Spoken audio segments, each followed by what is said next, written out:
Bienvenue dans Développement professionnel. Je réponds au nom de Bérénice Absalom Polo.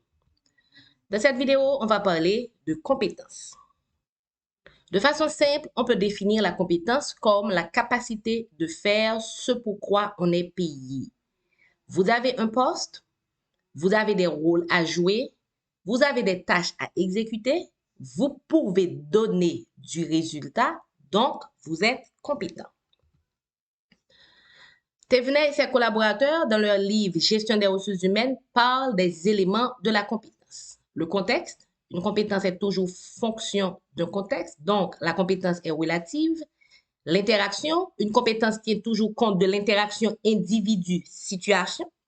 Combinaison, une compétence est toujours une combinaison de facteurs, donc ce n'est pas une seule chose. On va mettre en valeur plusieurs éléments quand on dit qu'on est compétent. Finalité, on est payé pour faire quelque chose, on est payé pour donner un résultat. Donc, une compétence s'exerce toujours en fonction d'une finalité.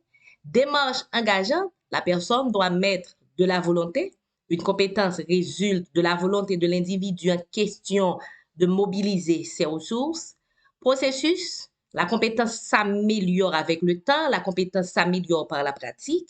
Et évidemment, reconnaissance, les autres doivent reconnaître la compétence. Ce n'est pas la personne qui va dire à chaque fois je suis compétente, je suis compétente. Les autres reconnaissent la compétence pour ce qu'elle est. On peut donc dire qu'il y a fondamentalement 4 composantes dans la compétence. Le savoir, les connaissances, le savoir-faire, la capacité d'exercer, de mettre en pratique, le savoir-être, les comportements adaptés au contexte, le savoir-devenir qui concerne les potentialités, l'avenir, le futur.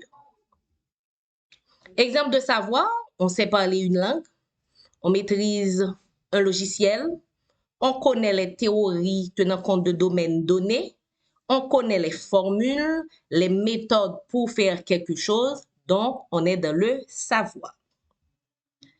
Savoir-faire. Le savoir-faire implique la capacité de faire, capacité de passer à l'action. Le savoir-faire implique les compétences techniques, le savoir-faire opérationnel. On est en mesure d'opérationnaliser. Exemple de savoir-faire, écrire une lettre. On est dans un poste de secrétariat, on peut écrire une lettre. On peut rédiger un rapport, on peut faire un compte rendu. On est dans la comptabilité, on peut rédiger un bilan comptable. On est dans l'événementiel, on peut organiser un événement. On est dans la comptabilité, on peut mener un audit. Ce sont des exemples de savoir-faire. Le savoir-être implique les façons de faire, les comportements, les manières d'agir.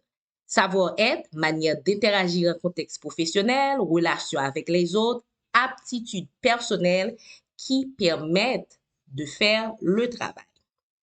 Exemple de savoir-faire, autonomie, empathie, flexibilité, créativité, adaptation, etc. Les savoir-faire concernent la personne, comment la personne va se comporter en situation professionnelle. Savoir-devenir, on est dans l'avenir, dans l'employabilité, la capacité de la personne à tenir ce poste, mais aussi la capacité de la personne à progresser, à évoluer dans l'organisation. Quand on est dans le savoir-devenir, on s'intéresse à l'employabilité, la capacité à faire plus, on s'intéresse au potentiel, au futur de cet employé dans l'organisation. Quand on parle de compétences, il y a ce qu'on appelle les compétences dures et les compétences molles. Les compétences dures ont à voir avec un domaine précis. Les compétences molles sont en général des compétences nécessaires pour mieux se comporter dans un environnement. Les compétences molles ont à voir avec le savoir-être. Compétences molles essentielles en environnement professionnel, il y en a beaucoup, je parle de 4. Communication, management de soi, capacité relationnelle, automotivation. Communication, c'est la capacité de transmettre des informations. C'est la capacité de parler pour se faire comprendre. C'est la capacité de s'adapter à son auditoire. C'est la capacité de choisir les bonnes méthodes pour communiquer. La capacité de se faire écouter. C'est la capacité de parler, d'écrire. Donc, Quand on est dans la communication, on est dans la transmission d'informations, dans les méthodes, dans l'écoute, dans l'écriture, le langage. Management de soi, c'est capacité de s'adapter, de se gérer, de s'auto-contrôler. On doit s'adapter, on doit bien utiliser son temps pour donner du résultat, on doit assumer ses responsabilités et évidemment, dans l'environnement professionnel, on va devoir gérer le stress lié au travail. Capacité relationnelle. Pour mieux gérer les relations avec les autres, il faut déjà comprendre la diversité. Mais pas seulement comprendre la diversité, il faut l'accepter.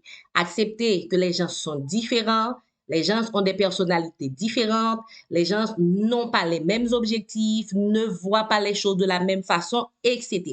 Et tenant compte de cette acceptation, on va utiliser la tolérance.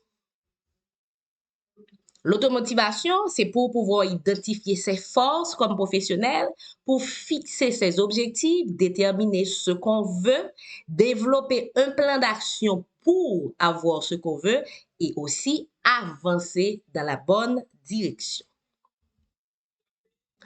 Si on est manager, on a besoin de compétences de base. Dans ce cas, on parle en général de 5 catégories de compétences. Les compétences conceptuelles, interpersonnelles, techniques, analytiques et aussi politiques. Compétences conceptuelles, c'est avoir une vision globale de son environnement, pouvoir anticiper, pouvoir s'adapter aux changements. Compétences interpersonnelles, c'est pouvoir gérer les relations avec subordonnés, supérieurs, collaborateurs, capacité de motiver les gens à donner du résultat parce que le manager sera évalué à partir du travail de ses collaborateurs. Compétences techniques, savoir-faire dans un domaine précis, résultats précis. Compétences analytiques, c'est pouvoir comprendre les situations pour analyser justement les relations de cause à effet et résoudre les problèmes, prendre les décisions nécessaires. Et compétences politiques, c'est s'assurer une base de pouvoir, entretenir des réseaux de relations qui permettent de mieux faire le travail, qui permettent d'avancer, de progresser dans l'organisation. C'est aussi la capacité d'avoir des contacts utiles, des contacts opportuns. On résume pour dire que quand on parle de compétences, il faut tenir compte des connaissances, de la capacité de mettre en pratique, des comportements et surtout, il faut penser au futur.